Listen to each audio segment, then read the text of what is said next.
right, let's see here. Yeah, sound is working. Great. Okay, so we just had a talk about period trackers and menstruation and stuff. It's only right to set the mood and continue the Tinder talk, right? So, my name is Sirar Salih. I'm a CTO at Itera, special focus on cloud technologies such as Azure.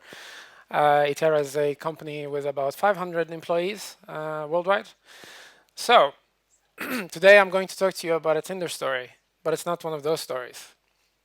So this whole thing started about a year ago at this place here that you see here.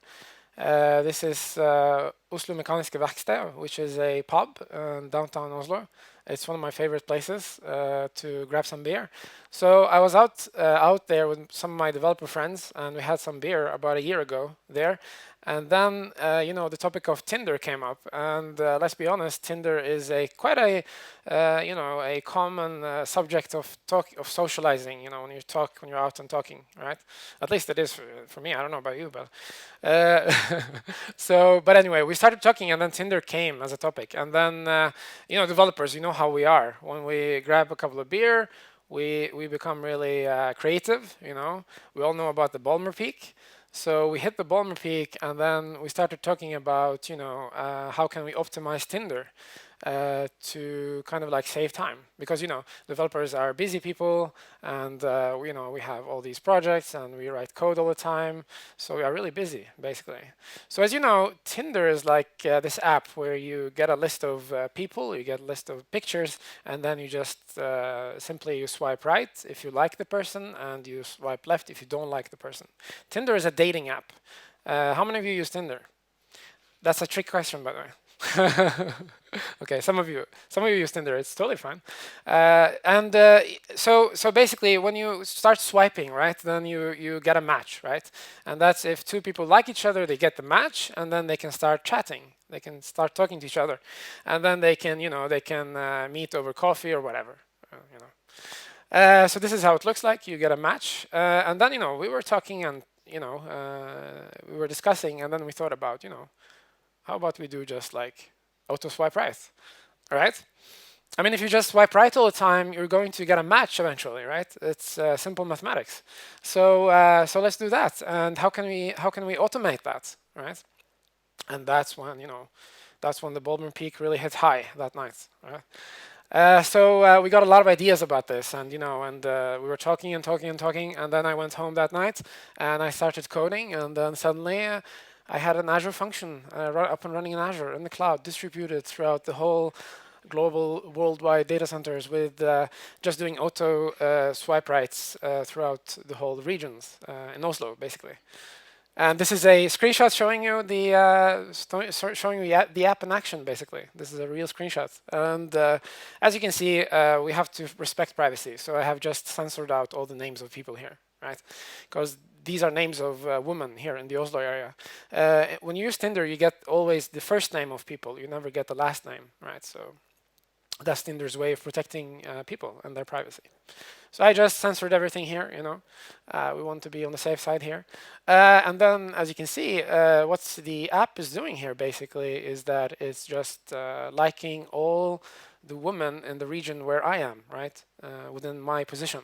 So, and if you use Tinder, you know that you get tracked through the GPS of your phone, right? And this location is saved at Tinder, and then they track you through your phone. So it's not a problem for you to write an app, like a third-party app, like what I did, to just do these things and get the location through the phone. As long as I have my phone, and as long as I have Tinder installed on my phone, then the location wouldn't be a problem, right? So then I can set the the radius of the area around me. That you can do that with the app, right? So I do that, and then this just works magically. This script here, basically. So I just set the radius to like 80 kilometers, and that's like the whole region of the eastern, like the whole of Oslo and more, and then just let this thing run. And then this thing was running in the cloud continuously, and then this idea that we had, it actually worked, because I let this thing run, and then I wake up in the morning, I open up the app, and I see lots of matches in the app, and I didn't do anything. right? That was the idea. I didn't do any swiping at all with this app. Everything is automated. So it was getting like 20 matches plus per day, and that's quite a lot, you know. So that's pretty cool. So it worked, you know, this idea works. And so the thing is that with the Tinder app is that you have this notification thing, right? Where you can, you know, you can say that send me an email when I get a match, and send me an SMS push notification when I get a match. And honestly, to be honest with you, it's like it doesn't really work that well. The thing, it's always buggy for me. So when I have notifications on, I never get the notifications. So I thought, okay, let's take this even further, and let's set up a notification hub in Azure to handle notifications for this thing. So I did that, and that thing worked really good. It worked better than the actual app. So then I set up a service that sends me an email, but it doesn't just send me an email saying, oh, I got a match, check the app. I also sent in all the information about that person directly to my email inbox. So things like that, first name, the age, pictures, everything directly to my inbox when I get a match. And just imagine when you get 20 plus matches with this script and you're getting like 20 plus emails per day, you're getting spammed, right? Yeah, so it was pretty fun. It was really fun. It worked, this idea. So you open up the email and then you get the picture like this. The thing is that all the pictures are available through the Tinder API. So that as long as you log in with your credentials, you can directly access the pictures, you can directly access the information about the person, and you can just play around with this data. Now, yeah, and I started, you know, working with a bit of textual, like doing some analysis on text as well, so that I can do things like writing a sentence, you know, like this person is so and so old, is born on that date, and this person works with this, and so on, just playing around. But one thing, if you look at this closely, if you look at the screenshots closely, you'll see that you see a birth date here, right? So when the first time this happened, I was like, oh my God, this is crazy, because in the Tinder app, you never see the birth date of people, all right? You only see the age, right? This is a GDPR thing. This is a question about privacy. So I was like, holy crap, did I just find something, you know, this is really not good, you know, if they actually expose sensitive data through their API, but the app is more like secure, you know, if everything is open through the API, that's really a catastrophe. So, but then I saw that I was getting matches on the same day, right? And I was looking at the birth dates, and I saw that the days were really close to each other, right? Now the year was, you know, looked correct when it came to the age, but the days were very close to each other. So I was like, really? Do these 10 girls have their birthday on the same day, but on a different year? That's quite a coincidence. That's pretty cool. You know, I can chat to them. I can tell them happy birthday. That would be really creepy, right? I didn't do that. I did not do that. Okay, did not do that. But you know, you'll see later what this actually means. I'll get to that. Okay. So the app was running and running and running, and then this happened. So Tinder went down actually. And you know, this little script that I made was running in Azure. It's running globally. It's running the whole time, like continuously for over a week, right? But the thing is that, you know, Tinder has like over 10 million active users. They have 50 million users worldwide, right? So there's a really, really low chance that a little script that you make to automate the service will take down the whole thing in production, right? I mean, it's really that's a really bad infrastructure if that's really the case, right? So, but the thing is that this happened when I was debugging the app, right? So I was just debugging, playing around with it on my machine, and then suddenly I was getting like, 503 service unavailable, right? Backend server is at capacity. That's what I got back. I was like, holy crap, this is crazy. Holy crap, backend server is at capacity. This is Tinder, you know? This is a major crisis. So then I was like, okay, so is the service is down? So I take out the app, I try to log in, errors, I couldn't log in. And then I asked my colleagues, I told them, you know, can you check your Tinder app? Can you log in? No, they couldn't log in. Errors everywhere. Yeah. So, and then I started Googling, and then all this news was spreading out in the media, right? It was on, you know, all the major newspapers. There was total chaos in the US when this happened, and also in the UK. And there were heat maps and stuff showing you where people were complaining about this on Twitter and everything. So total chaos. And to show you kind of like evidence of this, right? Here's a screenshot from the day it happened, right? From my machine when I was testing this, as you can see. And this is the error that I got, and here is the date time here. And this was on a Tuesday, 8th of January this year. Yeah. And I got a lot of other stuff that, screenshots and stuff that I just have on my machine about this. So, okay, so the thing is that the Tinder API is open. Anyone can play around with it, but doesn't necessarily mean that you should do that, right? So, and there is some they don't have any documentation about the Tinder API because they don't want developers to do what I just did, right? They don't want that. So some guy somewhere, some software developer somewhere, he decided to open up his app and listen on the network, look at the network traffic, and just guess his way through how the operations work on the back end. And then he made a documentation about this on GitHub, right? Yeah. So, and then when I got this, and he had like a list of errors that he experienced, and then what I did was that I made a pull request to his repository, and I told him, this happened to me. The service was down, and then my pull request was accepted. So I was really happy about that. Yeah. So, so how does this work, right? Now this is a lightning talk, so of course I wouldn't be able to explain everything absolutely, but we can talk about this later. But I can give you kind of like a taste of how this really works. So basically, I'm pretty sure that some of you are familiar with OAuth 2.0, the OAuth 2.0 protocol, and OpenID Connect. So basically, you can generate a OAuth URL, a genuine OAuth URL through Facebook that you can use to connect to Tinder, right? So, and this URL is genuine, it's real. If any of you here in the room clicks on this URL, and if you have Facebook and if you have Tinder, then you will get directed to Facebook. You'll get this window where it says that you're trying to log in to Tinder with your Facebook credentials.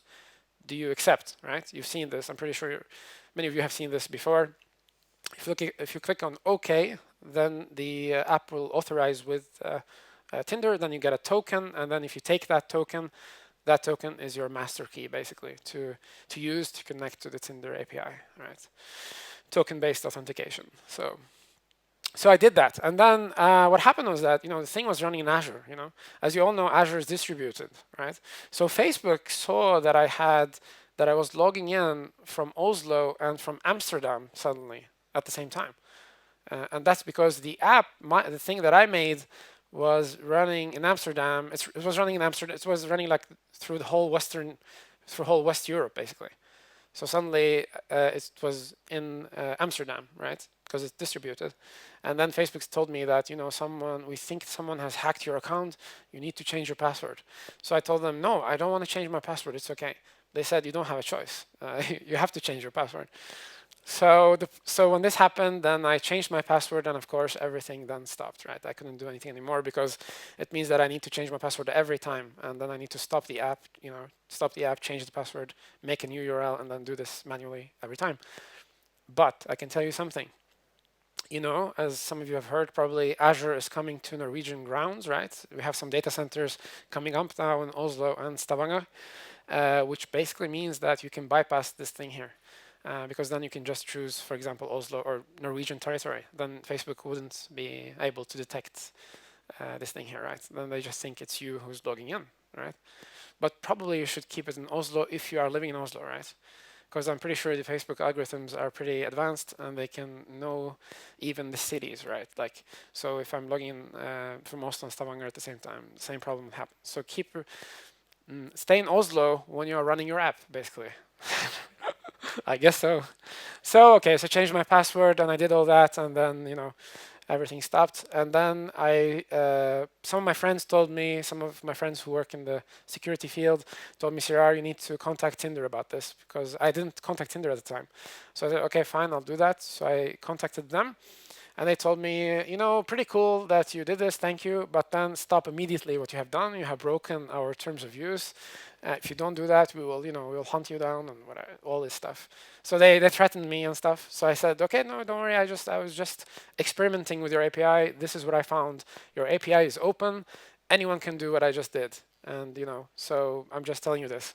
They said, yeah, yeah, yeah. And then I told them also, by the way, I found out that I could do infinite likes and infinite super likes through your Tinder API, and then you can't do that in the app. And then they said, no, no, no, because you're getting 200 OK, right? I was getting 200 OK from the API, so I'm assuming it's worked. And then they said, just because you're getting 200 OK, it doesn't mean that things worked the way they should have. Which is what? Which is like, okay, okay. And also, they didn't admit that their service was down. That's also one of the other things. They said, no comment. Yeah. Yeah, and Tinder has actually a bug bounty program. So what I did was that I said, "Oh, cool, you have this thing here. Can I join your bug bounty program?" They never answered. So they gave me the silent treatment 10 times over. So unfortunately, but yeah. So my code was I open sourced my code on GitHub, and then I made it private because some of my security friends told me you should do that and talk to Tinder first, tell them what you did, and then see if it's okay for them that you open source what you just did. So I closed down my my repository on GitHub, and then I opened it up again, and that's because I believe that Facebook has made some improvements to their security. I think this link that that I showed you earlier doesn't work today, I believe. But I'm pretty sure that there are some other people out there, some other developers that have made another workaround to make this work. So just because the link doesn't work, so I open sourced the code again because it will not work, right? So if you want, you can check out the code. It's on GitHub. It's under my name, Sirar Salih, at GitHub. Yeah, so in conclusion, automation is fun. It's really, really fun. Hacking is really, really fun, but really make sure it's ethical hacking what you're doing. First contact the organization that you're playing around with and tell them that you're going to do this and if it's okay with them. If it's okay, then you're a white hat hacker. If you don't do that in advance and you just play around and because you are curious, you are a gray hat hacker.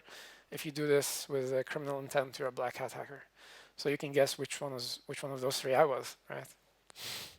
Okay. So thank you so much for having me. I hope that you enjoyed this talk. And if you have any questions, of course, you are free to ask me now, or you can ask. Yep, sure. We can take a couple of questions. So.